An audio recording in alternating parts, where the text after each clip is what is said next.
Hey everyone, Andy and Corbin from WagerTalk.com. Corbin is joining me this afternoon. We're going to be breaking down 4 NFL best bets. We'll go over some NBA and NHL props. We'll go over sleeper of the day, stat of the day, and then we got well, we're actually not going to do Survivor. We're going to do Survivor on Sunday, but we do have an important announcement for everybody that is part of the Road to Millions. We're going to be doing that at the end of the show, so please stick around if you're following all of our plays. Sorry for getting out late. It was a super busy morning. Had to do Prop It Up, and I'm on Puck Time every Friday now, so we're getting off to a pretty late start. But let's just get right into it. Friday plays that we have up. We do have our college football team total that is up. It's 8-3 this season. Go grab that, and also the UFC best bet. Go grab that. Those plays are available. Feeling great about just a couple plays on Saturday. Get the weekend started off to a really good start. We've got some plays that have already started for today. We had an NHL play, and we got a soccer plays Yeah, that start. But for Saturday, get the UFC best bet. Get the NCAA team total. Those are both available. 14-8 in UFC, 8-3 in NCAA. Looking forward to a really, really good Saturday. Do not miss out on those. So, Corbin, let's get into 4 NFL best bets here and a lot of overs that we like. So, I'll start. I got to go with your guy, Jordan Love.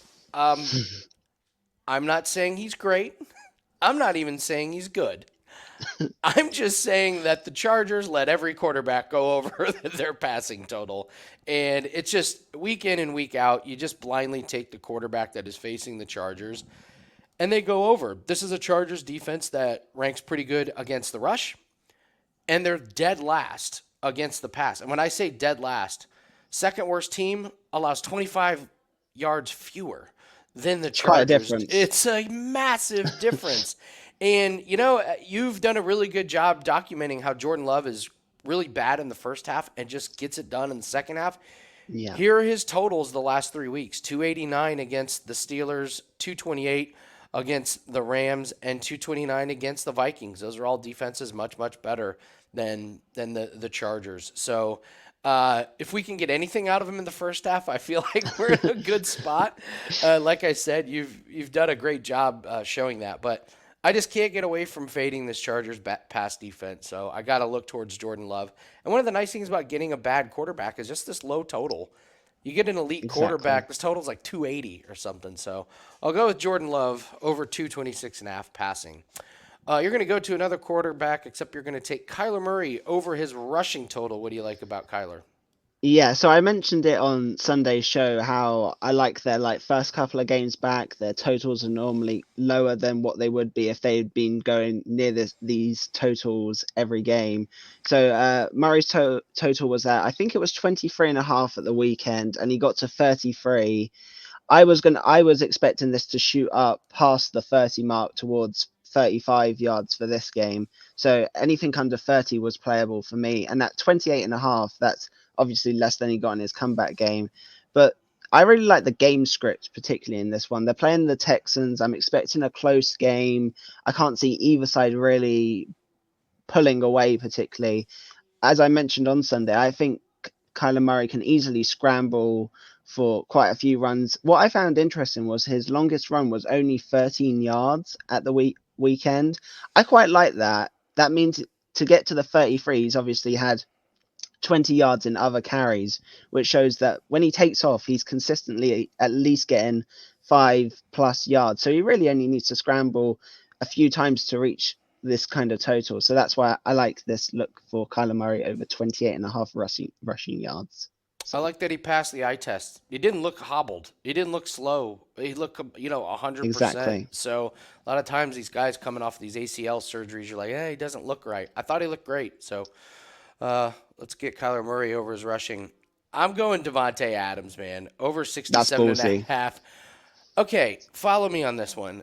We were worried about Devontae sulking, and what happened last week? Aiden O'Connell threw the ball 27 times. 13 of those targets went to Devontae Adams. Mm, Uh, Listen, it didn't matter who's throwing you the ball. If you get 13 targets, you're going to accumulate yards. And what I like is he went over this total. That was against a really good secondary. That's the third best secondary by numbers in the league. And who does he get? The Dolphins. Can't believe that they're going to be ahead running the ball. I feel like this is going to be a shootout. And this Dolphins team, A.J. Brown had well over 100 yards against them. Stephon Diggs had 120 yards.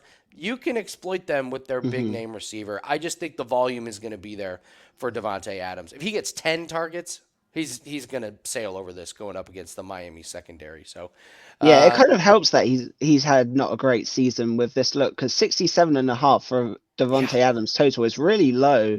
Like even like last year, it was like at least 75, 80 plus, if not more, most weeks.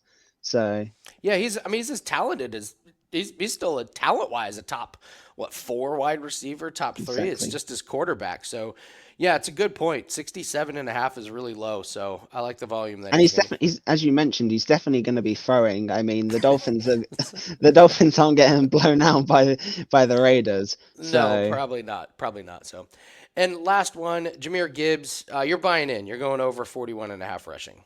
yeah, so the more I looked into this, the more I liked it. So I'm expecting the Lions to be up. They should cruise here, I would expect. But I think they're going to run the ball far more than we're expecting. I think they're going to be diverse. We've seen it many times where maybe the easiest path to victory is for Goff to throw the ball, but they like to mix it up. They like to keep that balance that kind of helps the whole offense.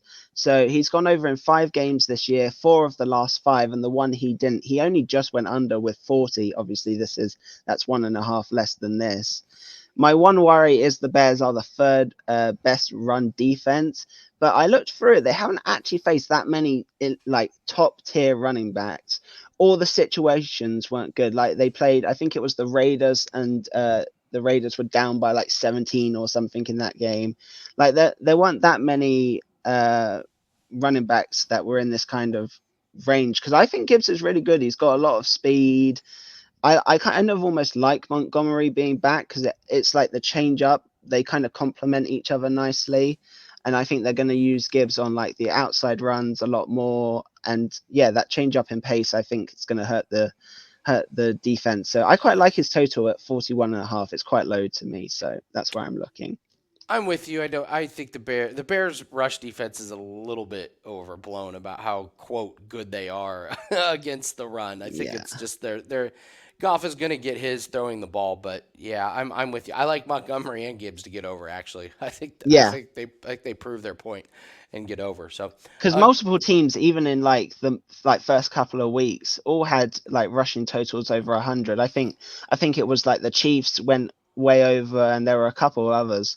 It's just the spots haven't quite worked out with the running backs and the game script for like the last couple that I think have kind of diluted this number, the defense rush defense number for them. So yeah, guys, go ahead and hit the like button. Leave us a comment. Tell us your best bet for Sunday. It is time for the sneaky play of the day. I mentioned him. I'm going back to Rico Dowdle. That's right. I'm taking the backup running back for the Dallas Cowboys. It was a blowout last week. He got 12 carries, 79 yards. They're playing Carolina. I think they do it again. This is the front running Cowboys.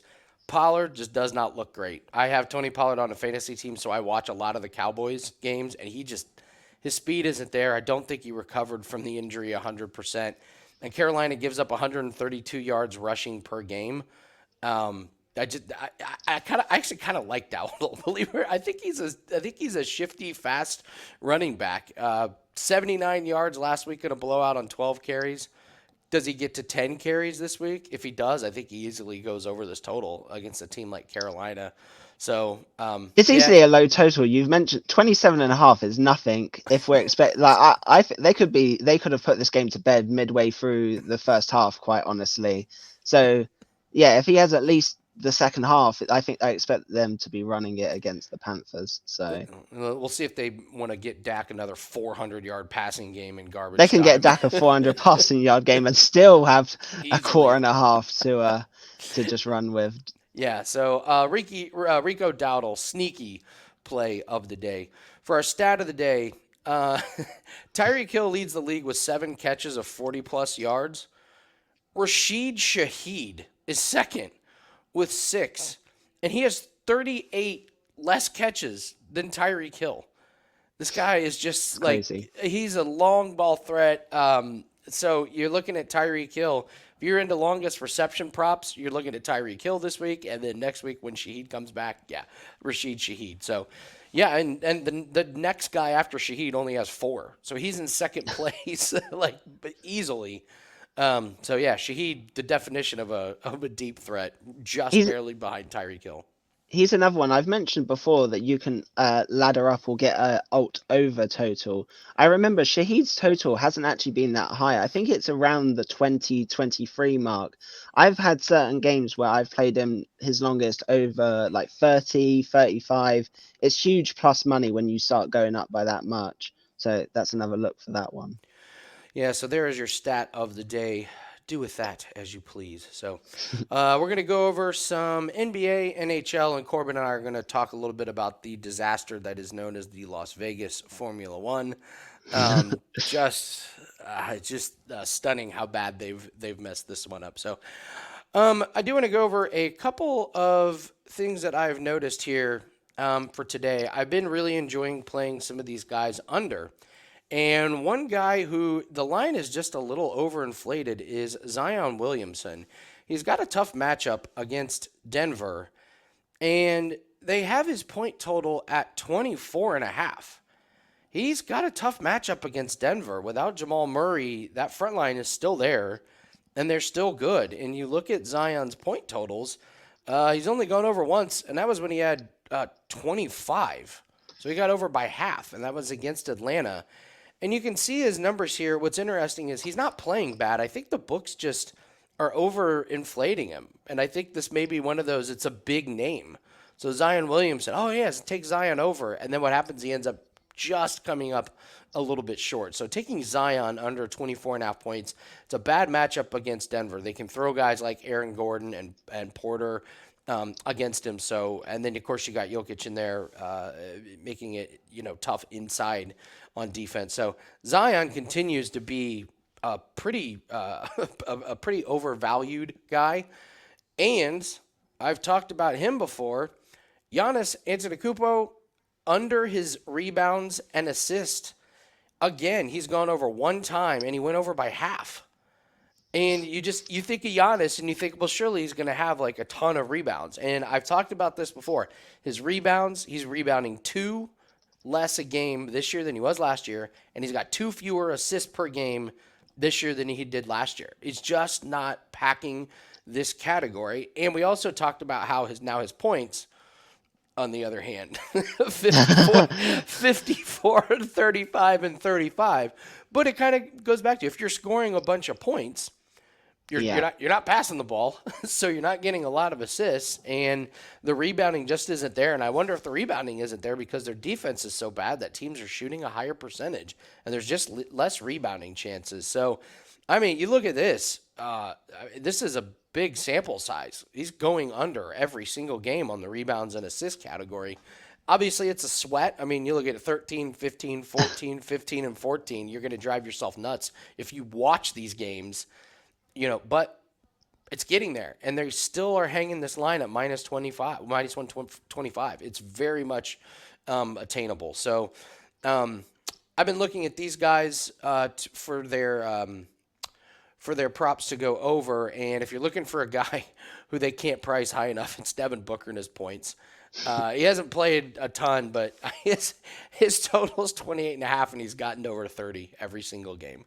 So that Phoenix Suns offense is great, and boy, does he have a great matchup tonight.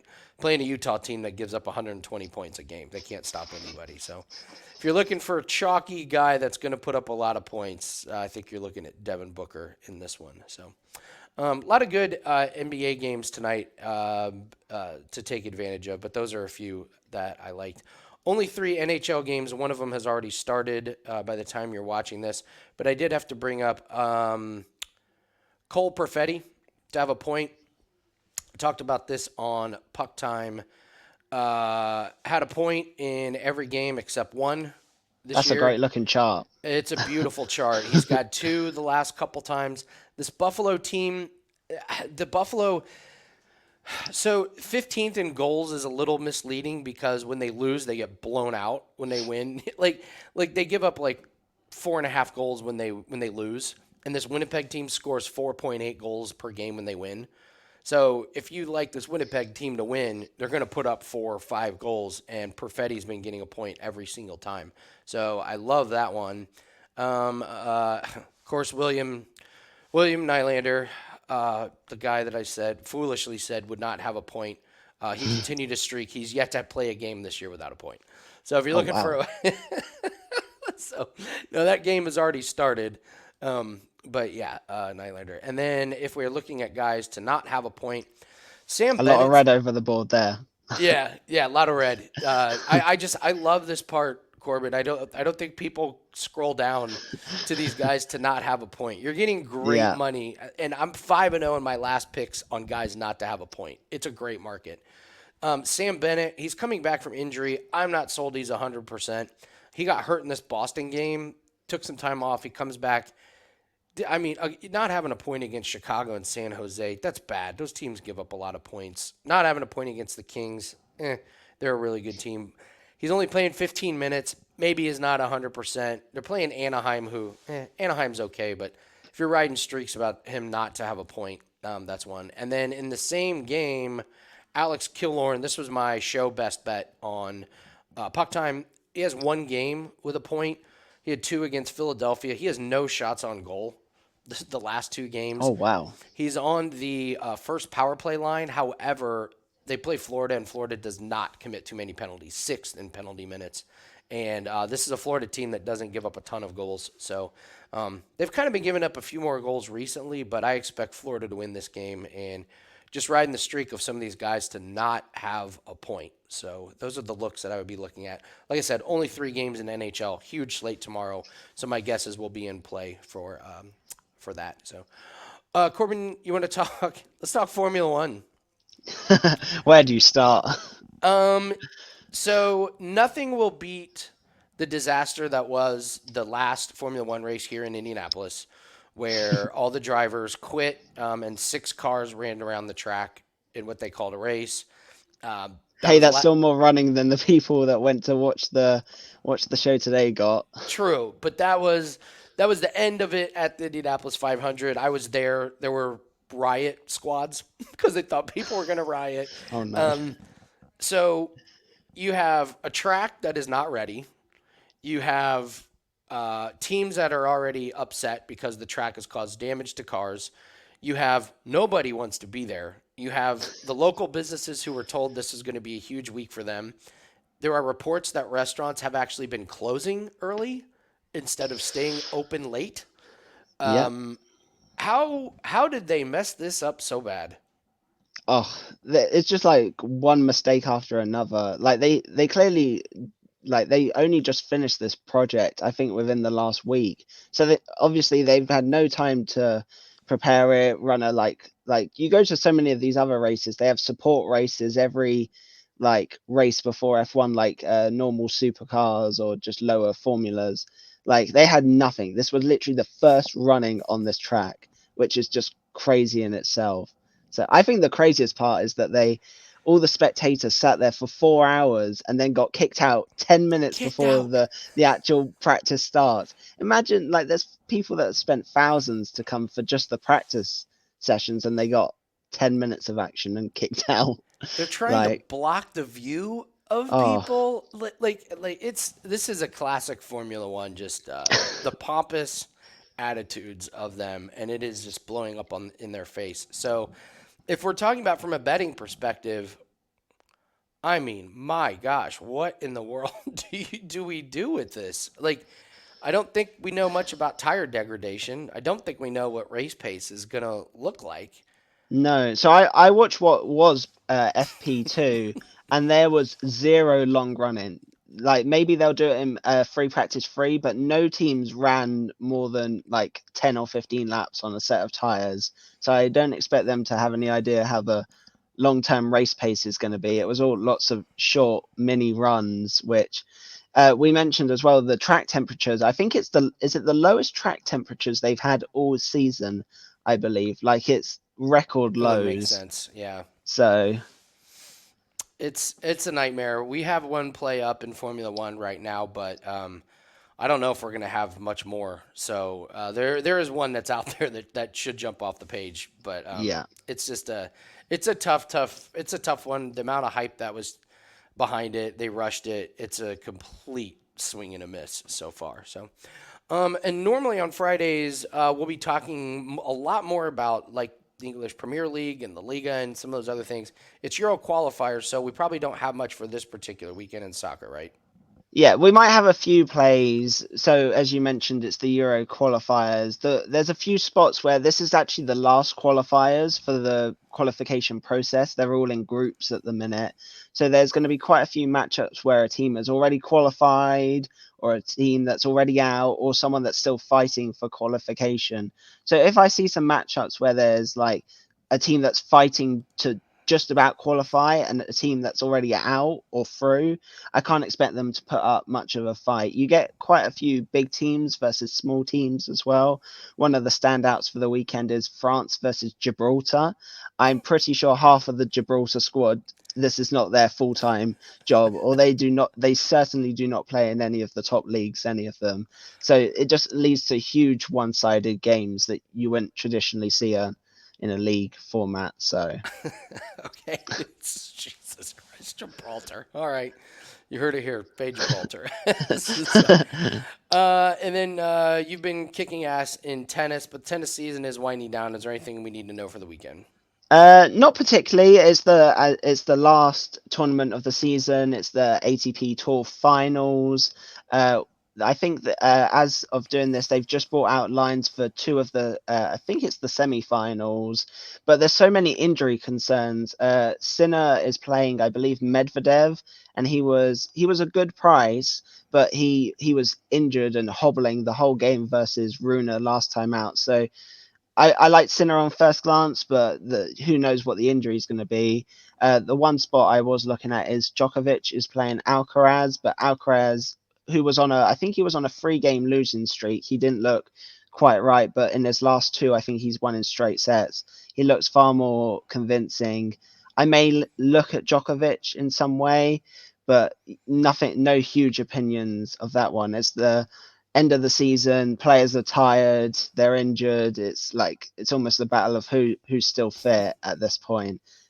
Yeah. So All right, guys. Well, we have our UFC best bet and our NCAA team total. Two sports we have been running really good in. So, encourage you to lock those in at WagerTalk.com. All right, let's talk about how we're going to be changing some things. Corbin and I talked about this for a long time, something I've been mulling over for a while. And so, here's how we're going to attack it moving forward. So, up until this point, the percentages that we have put on the plays reflect what we bet from the bankroll. And part of it is we wanted to have low percentage plays so we're not being completely reckless with bankrolls and we don't have days where you're putting up, 25 units.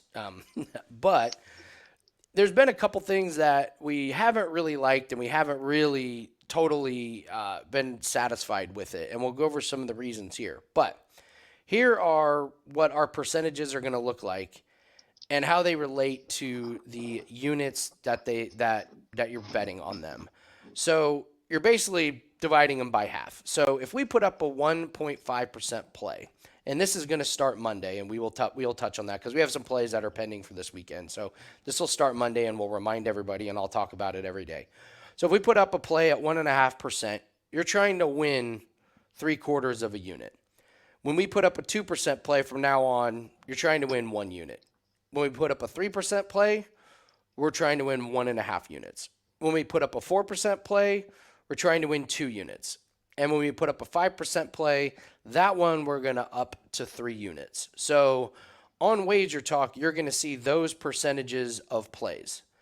However, I want to make very, very clear that these are the units, and the units are basically half of the percentage. And we are going to put the units to bet in the description.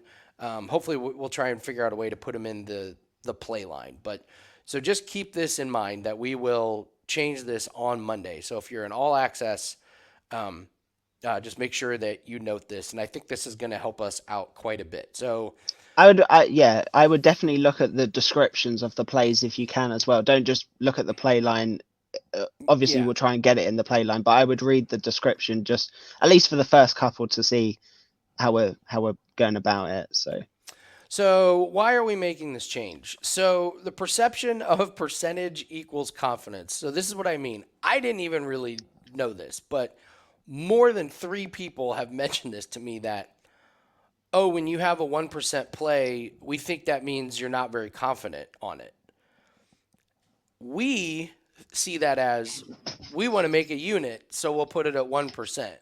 I didn't realize that other people see it as, oh, it's like this low confidence, they barely like it.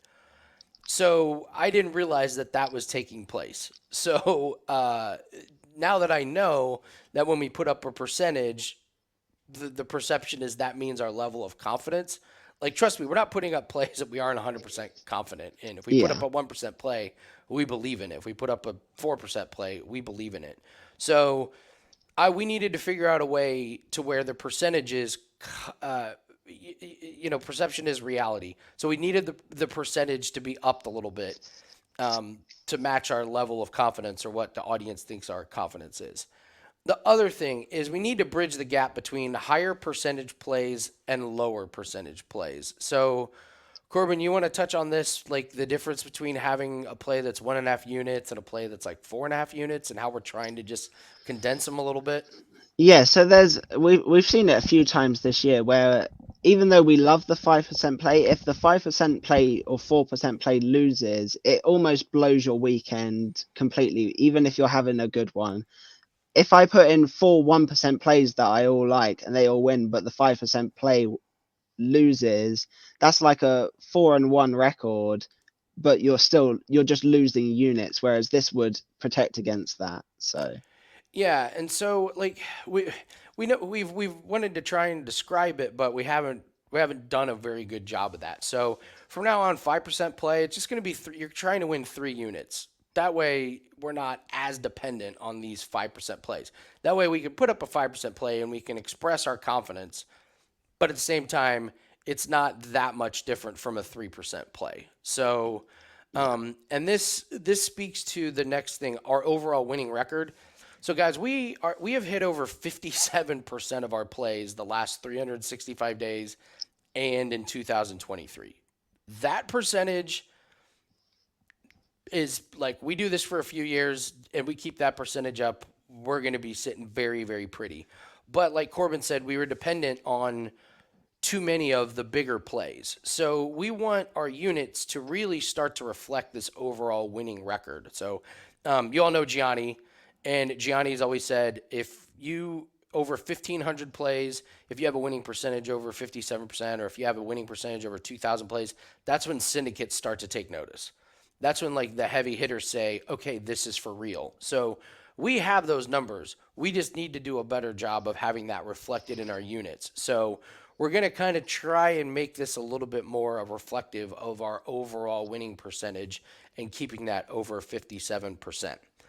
And then this is pulling the curtain back here a little bit. Helps us show up on the leaderboard. You guys know what the leaderboard is on WagerTalk. It's the top 3 over the last 3 days, 7 days, 30 days.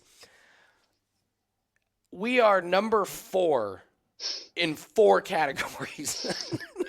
yeah, And that's with doing 1% and 1.5% and 2% plays. So we're like our percentage is higher, but our those small units will not let us show up on the leaderboard.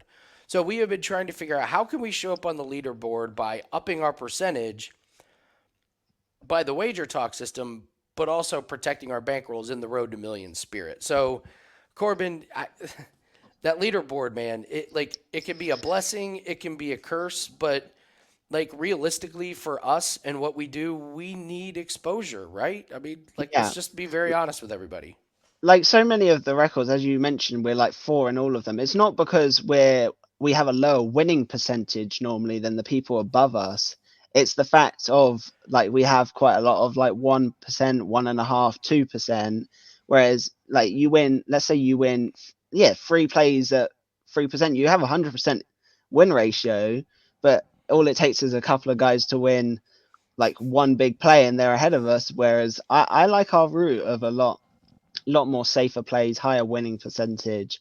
I think, yeah, you explained it. So Yeah, I mean, I'll do a perfect example. Hockey, we're 12-6. 12-6. We're number one in winning amazing. percentage and ROI, but we don't show up anywhere on the leaderboard because we're doing it at the lower units.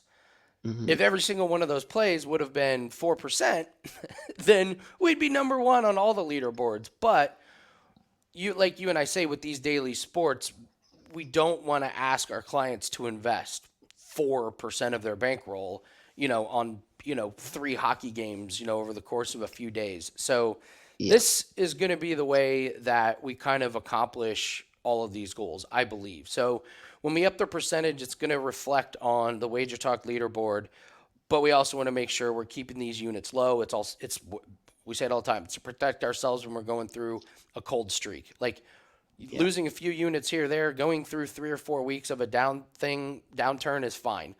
Where you get killed is where you lose 80 units over a course of a couple weeks. So we want to make yeah. very clear that when we put a 4% play up, we're not putting 4 units of our bankroll. We're trying to win 2 units on it. So if you have any questions, please let me know. Like, put it in the comment section or just hit me up on Twitter or anything. But I don't expect much to change, like with the plays. It's just going to be more of how they're Hmm. labeled. But like I said, we will put these units, the units to bed in the description, and everyone should get used to it based on how we've been doing things. So, anything to add, Corbin? No, I think you explained it perfectly, quite honestly. Yeah, So yeah. So we'll get used to it. We're going to be very diligent trying to put in these plays. We're going to start on Monday, like I said. So for the weekend, we're doing things the way we do it. But I'm pretty happy with the solution. I think it checks a lot of the boxes on things we wanted to accomplish. So yeah. get ready for that on Monday. And like I said, we'll be talking about it every show. So Yeah, and as I said, just make sure you read the description, particularly on the first couple, just to get an idea of what's going on. So, yeah. All right, guys. UFC NCAA team total is up. Thanks very much. I know we're late in the afternoon getting this up. Appreciate everybody. We'll see you every Sunday morning to get you ready for all the NFL plays. Good luck, and we will see you on the next video. good luck.